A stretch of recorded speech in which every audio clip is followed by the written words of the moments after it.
हाँ जी, एक और प्रेडिक्शन हुई गलत। इंडिया जो है वो पाकिस्तान से जीत गया और बहुत ही कन्वीनियंटली जीत गया। इनफैक्ट हिस्टोरिक विन थी इंडिया की और रोहित शर्मा ने जो कर दिखाया, हर छक्के के बाद जो है वो एकदम यहाँ दिल में दर्द सा होता था, लेकिन क्या कर सकते हैं, he was an absolutely brilliant touch. और जहां तक प्रेडिक्शंस की बात है तो हमारे जितने भी व्यूअर्स हैं उन सब की प्रेडिक्शंस हुई गलत। बहुत सारे वोट जो थे वो मैन ऑफ द मैच के थे शाहीन शाह अफरीदी के लिए और विन के लिए था पाकिस्तान, लेकिन ऐसा नहीं हुआ, जिसकी वजह से आज तो भाई कोई गिव अवे नहीं होगा। तो चले कोई नहीं, अभी बहुत सारी गेम्स पड़ी हैं। अब थोड़ा सा मैच को रीड कर लेते हैं कि आखिर ऐसा क्या हुआ कि पाकिस्तान ने 8 विकेटें गंवा दी सिर्फ 36 रन्स करते हुए। मेरी नजर में उसका सिर्फ एक ही रीजन है और वो रीजन ये है कि पाकिस्तान की टीम जो है वो ओवरवेल्म हो गई थी। 132,000 पीपल, 1,32,000 लोग जो थे वो इंडिया को सपोर्ट ही खाली नहीं कर रहे थे, बहुत सारी नारेबाजी चल रही थी। और पाकिस्तान के ये जो खिलाड़ी हैं इन्होंने इतना बड़ा सेटअप पहले कभी नहीं देखा था। इन्होंने क्या देखना है, दुनिया में किसी भी टीम ने इस तरह का माहौल जो है वो नहीं देखा। मतलब अगर एशेस की बात भी कर लें तो एशेस में अगर इंग्लिश क्राउड जो है वो लाइन क्रॉस कर रहा होता है, लेकिन उसके बावजूद वो हेट्रेड जो है वो नजर नहीं आता। जो बाद में जो क्लिप्स आए उसमें हमने देखा कि पाकिस्तानी प्लेयर्स को देखना पड़ा। मैं आपको थोड़े से क्लिप्स दिखाता हूं, फिर हम बात करते हैं।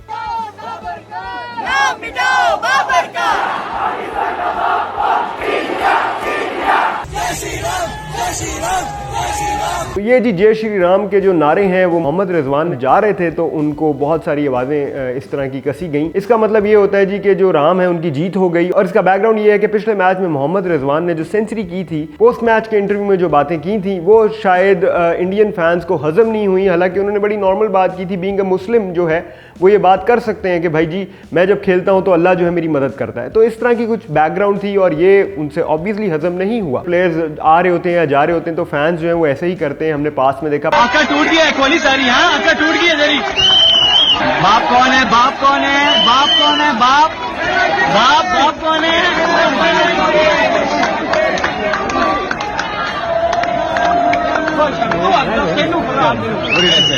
तो इस तरह के चैंट्स तो बहुत नॉर्मल होते हैं, लेकिन मसला यहाँ आ रहा था कि हर कॉर्नर से किसी न किसी किस्म की जो चैंट्स हैं वो सुनाई दे रही थी, बूइंग सुनाई दी। हमने पहले कभी नहीं देखा कि टॉस के ऊपर जब माइक आए ऑपोजिशन कैप्टन के ऊपर तो पूरा क्राउड बू करे। तो देखें आप, जब 1,32,000 पीपल आपको बू करेंगे तो उसी टाइम एक माहौल आप बता देंगे कि भाई जी ये है और ये एक वॉर जोन है जिसमें तुम लोग फेंक दिए गए हो, और ये एक ऐसी वॉर जोन है जिसमें आपका एक भी इंक्लोजर पाकिस्तानी फैंस का नहीं है। हमने देखा फुटबॉल में और बाकी दुनिया की जितनी स्पोर्ट्स होती हैं उसमें होम अवे फैक्टर होता है, लेकिन अवे के लिए एक इंक्लोजर दिया जाता है। कम से कम 20% ऑफ द क्राउड जो होता है वो एलोकेटेड होता है अवे फैंस के लिए, लेकिन यहाँ पे अवे फैंस की एग्जिस्टेंस नहीं थी। अब इससे फाइट कैसे किया जा सकता था? फाइट ऐसे किया जा सकता था जिस तरह हमारी टीम कर रही थी। बहुत ही संभल के हमारे जो प्लेयर्स हैं वो खेल रहे थे। हमारे ओपनर्स बड़े कॉन्फिडेंटली आए, अच्छे टच में थे, अच्छा स्कोर किया, बाउंड्रीज मार रहे थे। लेकिन बस फिर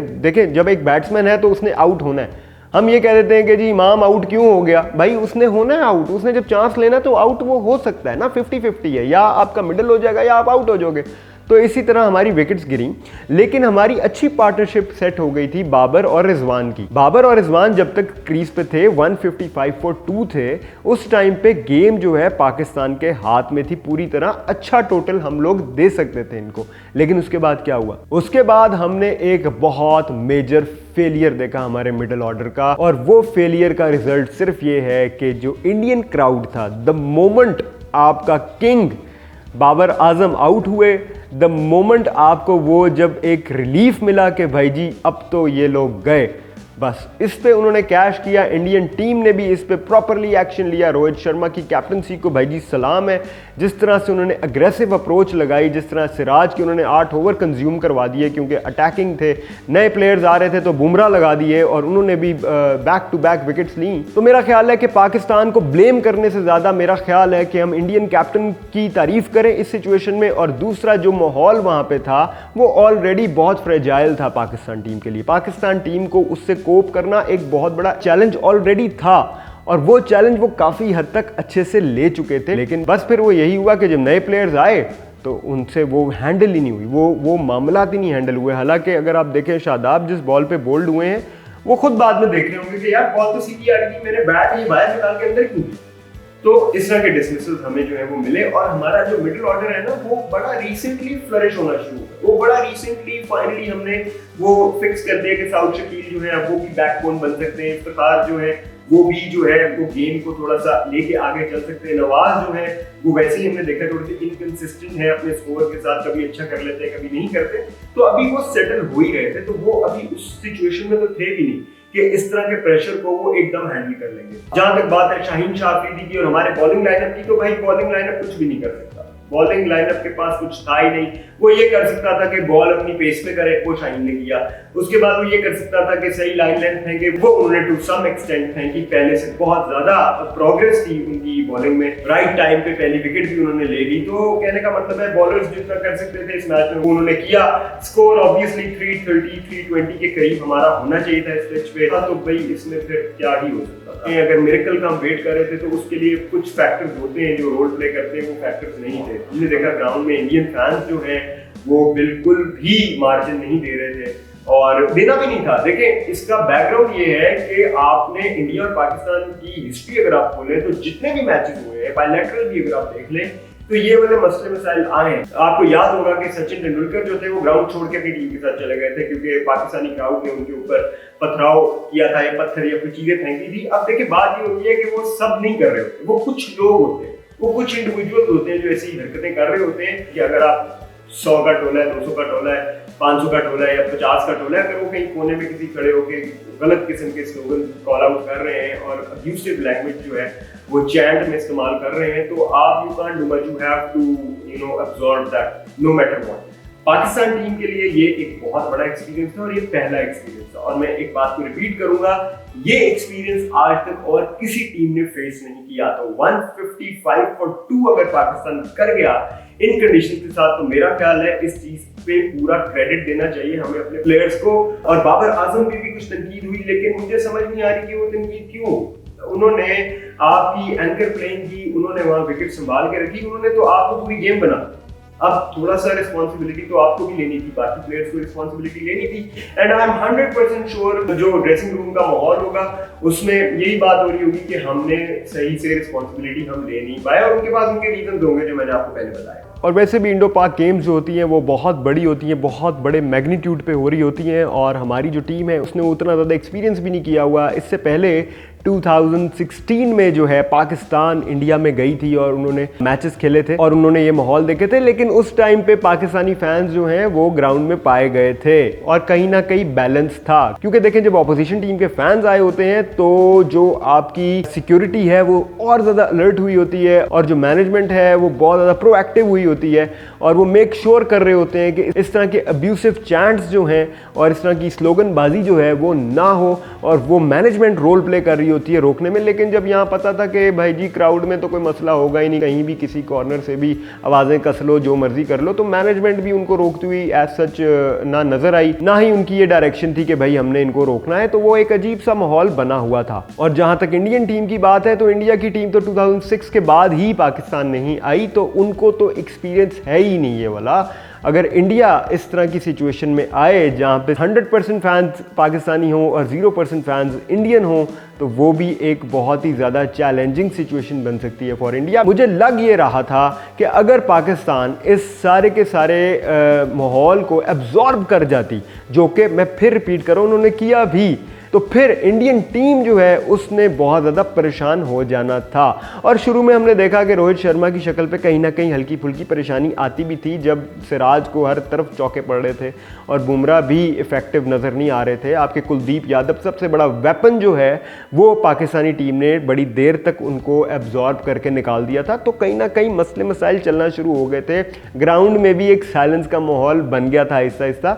तो यही बात है कि वो थोड़ा सा और आगे जाता तो यही जो 132,000 का क्राउड है इसका बिहेवियर इंडियन टीम के लिए बहुत ज़्यादा ख़तरनाक हो जाना था और बहुत ज़्यादा डिसअपॉइंटमेंट का इजहार जो है वो हर कोने से उठना शुरू हो जानी थी। तो इट्स अ सिचुएशन जो कि पाकिस्तान के लिए थोड़ी डिफिकल्ट थी और पाकिस्तान उसको पूरी तरह से हैंडल नहीं कर पाया। लेकिन इस सारे में से हमें पॉजिटिव क्या मिलता है? पॉजिटिव हमें भाई जी ये मिलता है कि हम इस वर्ल्ड कप का ये मैच खाली खेलने नहीं आए थे, हमने खेलना है पूरा वर्ल्ड कप और हम उम्मीद कर रहे हैं कि सेमीफाइनल फाइनल तक हम जाएंगे, जो कि हम बड़े आराम से अभी भी जा सकते हैं, कोई इतनी बड़ा रौला मसला नहीं हो गया। इनफैक्ट जिस चीज़ का डर था वो पाकिस्तानी टीम ने देख लिया है, और इस चीज़ को खाली पाकिस्तान टीम ने आइडेंटिफाई नहीं किया, मिकी आर्थर जो हैं उन्होंने इस सारी सिचुएशन को बड़ा क्लोजली रीड भी किया, और रीड ही खाली नहीं किया बल्कि कमेंट भी किया। उन्होंने कहा भाई ये इवेंट तो आईसीसी का लग ही नहीं रहा था, ये ऐसे लग रहा था कि बीसीसीआई का इवेंट है, और पाकिस्तानी जो है वो जो हमारे सॉन्ग्स चलते हैं, जो एंथम्स चलते हैं, दिल दिल पाकिस्तान और बाकी एंथम्स, वो भी उस तरह से सुनाई नहीं दिए। और ये बड़ी ही बोल्ड मूव थी जो उन्होंने मारी प्रेस कॉन्फ्रेंस में, बड़ी ही रिस्की मूव है। हो सकता है आईसीसी जो है थोड़ा इस पर एक्शन ले ले, क्योंकि उनसे जब ये सवाल किया गया कि भाई जी आप बताएं क्या ये फेयर था कि अनफेयर था, क्या ऐसा होना चाहिए था कि नहीं होना चाहिए था, तो उस पर उन्होंने कहा भाई मैं अपने ऊपर फाइन नहीं करवाने वाला, बस जितना मैंने बोलना था मैंने बोल दिया। तो एक चीज़ फॉर श्योर है वो ये कि अब हमारी जो टीम है वो बहुत बेहतर प्रिपेयर्ड आएगी, और इंडिया के साथ हो सकता है हमारा मुकाबला फिर से हो जाए अगर हम सेमीफाइनल या फाइनल तक पहुंच जाते हैं, क्योंकि इंडिया तो बहुत ही फाइन टच में है, वो तो डेफिनेटली अगले राउंड्स में क्वालिफाई कर ही रहा है। रही बात हमारी, तो हमें एक बार उनको फिर फेस करना होगा, और इस बार हम एक बेहतर प्लान के साथ ग्राउंड में उतरेंगे। और जो पाकिस्तानी फैंस बहुत ज़्यादा क्रिटिकल हो गए हमारी टीम को लेके, तो भाई जी हौसला करो, ईजी हो जाओ, सपोर्ट करो अपनी टीम को, क्योंकि और उसके अलावा आप कुछ कर भी नहीं सकते हो। ठीक है, आपकी टीम में अभी भी वर्ल्ड्स बेस्ट बैट्समैन है, आपकी टीम में जो वर्ल्ड्स बेस्ट बैट्समैन है उसने सबसे ज़्यादा स्कोर भी उस दिन किया, लीड फ्रॉम फ्रंट कह रहे थे नहीं किया उन्होंने, और भाईजान वो क्या 200 रन मार देते। उस तरह के माहौल में उन्होंने यही करना था कि टीम का चौथे हिस्से का रन उन्होंने बनाने थे, पाँचवें हिस्से के रन उन्होंने बनाने थे, वो बना लिए। बाकी 4-5 प्लेयर्स का भी काम बनता था कि वो करते। तो इसलिए अपने कैप्टन को भी सपोर्ट करें, क्योंकि वही है होप। ये तो हो नहीं सकता कि कल के मैच में एकदम एक नया कैप्टन अनाउंस हो जाए। तो जो कैप्टन है उनको आप सपोर्ट करें, जो आपकी टीम है उसको आप सपोर्ट करें, और देखिएगा कि आप लोग डिसअपॉइंट नहीं होंगे। सपोर्ट किया करें। ये बहुत आसान है कहना कि जी बाबर आजम है भाई वर्ल्ड बेस्ट बैट्समैन है, उसको कम से कम 150 रन तो बनाने चाहिए थे। भाई क्यों बनाने चाहिए थे? ठीक है बना लेता तो अच्छा होता है, यही सोच के गया था वो। जाहिर है इतनी आपकी बैशिंग सुनने के लिए तो वो नहीं गए थे वहाँ पे।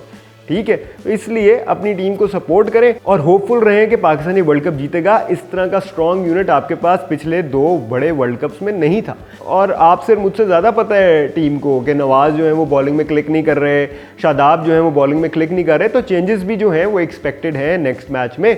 लेकिन एक बात बताता चलूँ, नेक्स्ट मैच का प्रीव्यू तो हम लोग करेंगे, लेकिन ऑस्ट्रेलिया के साथ जो नेक्स्ट मैच है उसमें ऑस्ट्रेलिया है वुंडेड टाइगर, तो इसलिए वो मैच भी आसान नहीं है, बहुत ही मुश्किल होगा पाकिस्तान के लिए। और जिस तरह की पिच पे वो मैच है वो एक हाई स्कोरिंग पिच है, छोटी बाउंड्री है उसकी, तो आपके स्पिनर्स भी वहाँ बहुत ज़्यादा इफेक्टिव नहीं होंगे। तो टीम क्या डिसीजंस लेती है ये देखना पड़ेगा। हो सकता है सेम टीम के साथ चले जाएं, या हो सकता है उसामा मीर को वो इंडक्ट कर दें। लेकिन अगर उसामा मीर आ भी जाते हैं तो उनका सही से टेस्ट ही नहीं हो सकेगा, क्योंकि वो पिच इतनी सपोर्टिव है नहीं फॉर स्पिनर्स। खैर, ऑस्ट्रेलिया और पाकिस्तान का प्री मैच जो है वो आप लोग ज़रूर देखिएगा, क्योंकि प्रिडिक्ट एंड विन जो है वो वाला सेगमेंट उसी में आपको खेलने को मिलेगा। आपको क्या लगता है इंडियन फैंस का रिएक्शन ग्राउंड के अंदर पाकिस्तान टीम के लिए कैसा होना चाहिए था? वो आप लोग हमें लिख के जरूर बताएं, अपना ओपिनियन शेयर करें, और आने वाले दिनों में इंडियन फैंस से आप क्या एक्सपेक्ट कर रहे हैं ये भी आप हमें लिख के बताएं। और हमारे जो इंडिया के व्यूअर्स हैं भाई जी, आप लोग भी लिख के बताएं कि क्या पूरे का पूरा इंडिया जो है वो पाकिस्तान के लिए यही सेंटिमेंट्स रखता है जो हमने ग्राउंड में देखे, या ये कुछ ग्रुप्स हैं जो ऐसे सेंटिमेंट्स रखते हैं। तो आप लोग भी हमारे साथ शेयर करें कि आप लोग पाकिस्तान टीम को किस तरह से देखते हैं, और पाकिस्तान जो वहाँ पे वर्ल्ड कप में आई हुई है तो उस सारी सिचुएशन को आप लोग किस तरह से वेलकम करते हैं, या आपके लिए वो बहुत बड़ा प्रॉब्लम बना हुआ है। ये हमें सब लिख के बताएं। मिलते हैं बहुत जल्द। खुदा हाफिज़।